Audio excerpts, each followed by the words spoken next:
In a verse of a book, a scripture called the Quran, that I would suggest every human being take a chance to read. If you can't read it all, read a verse, read a chapter of it. I mean, why not? You watch TV, you got 100, and if you got cable, you got 700 something channels, including those adult channels.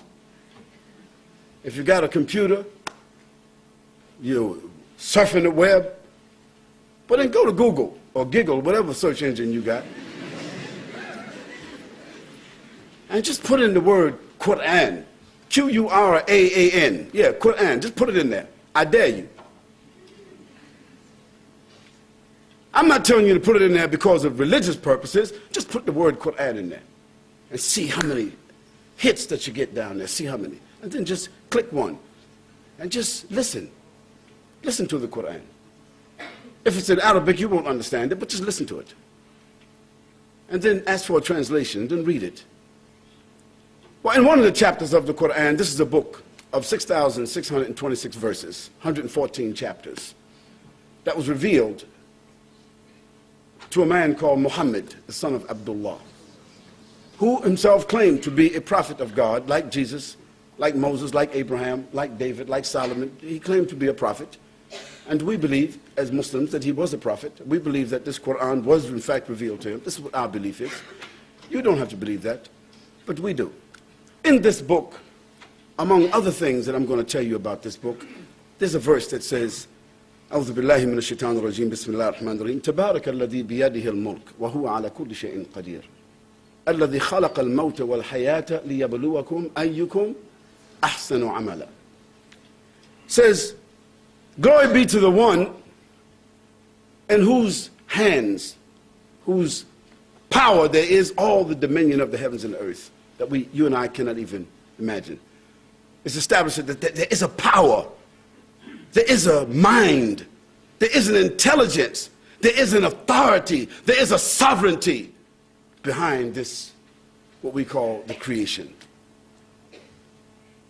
وَهُوَ عَلَى كُلِّ شَيْءٍ قَدِيرٌ. And that power and that sovereignty has all absolute power. Not humans, not governments, individuals or collectively, past, present, future, nothing. We're just sophisticated sperm drops. That's all we are. Sophisticated. But that's where we started out.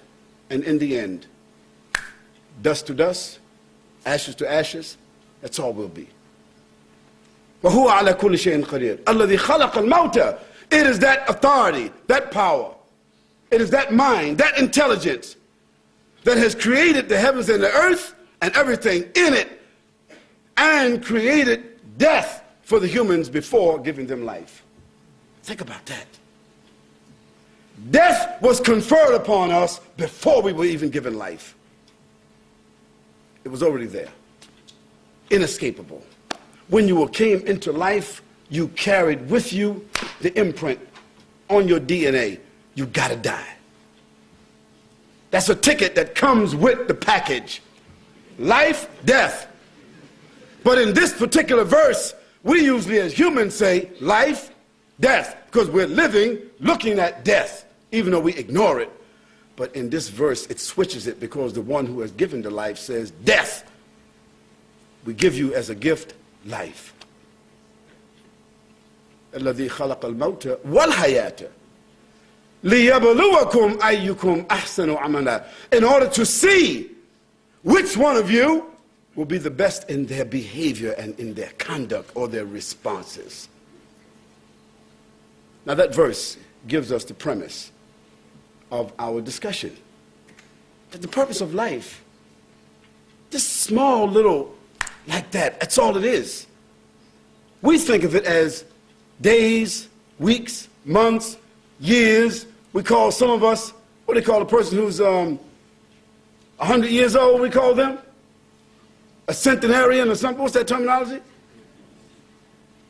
Somebody who's 80 years old, we give them different names, but it's just like that.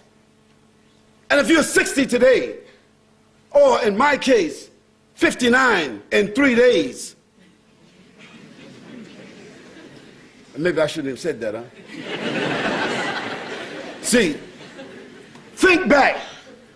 Think back when you were 15 years old, 12 years old, when you were just playing around in the schoolyard at home, doing this and that. You had no problems, and you're thinking about life and all the things you want to do and what you want to be and what you're going to achieve, and your brothers and your sisters and your mother and your father and your house, and no responsibilities, no rent, no bills, no nothing.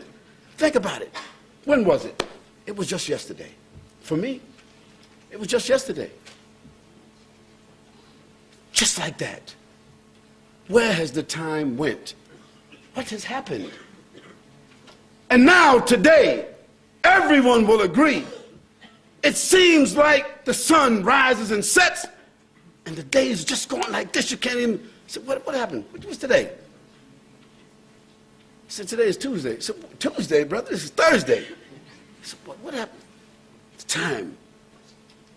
Because time is nothing but a capsule. Time is nothing but a drop of water on the windowsill, and the sun comes, and it's gone. That's time. And that's what you and I have been given. We've been given time. And what you're going to do with this here time? No one, no group has come into being on their own. Is anybody here, whatever philosophy that you have, who can say that, well, I came into being on my own? No, you didn't come into being on your own. You didn't decide to come here. You didn't decide to even be here in this life. You were brought into life. You were conceived by your mother. And if some of you think that you were born by some type of immaculate conception, or even you came through some hallway or something, and even test tube babies, even those babies that are born when people are, those mommy families, you know what I'm talking about. The daddy families who are buying the sperm off the internet and, you know, to have their own nuclear family. Still, they come into life not by their own determination. I say to you, that if we think about the heavens and the earth, let's think about it for a moment.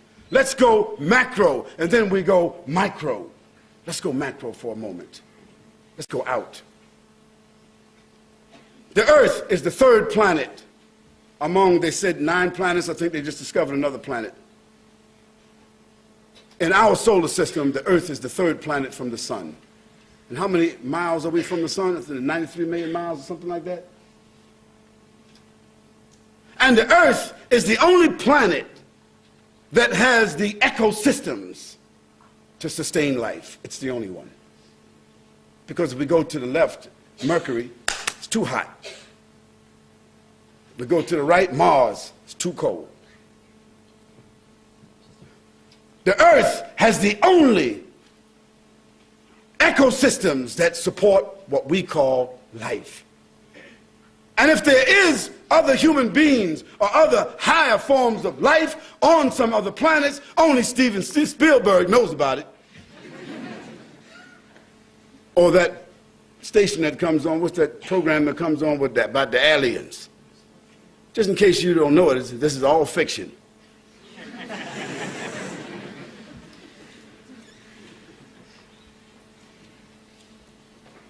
And our solar system has a sun, which is a star. And our solar system is dependent upon the energy of that star. It's called the sun. Yet our sun, with all of its brightness and power, it is one of the smaller stars in the Milky Way. Did you know that? One of the smallest. One of the smaller stars in the Milky Way. And the Milky Way itself has 56 billion stars like our sun. And the Milky Way, as a galaxy, is only one of the smaller galaxies in a nebula. Can you imagine this?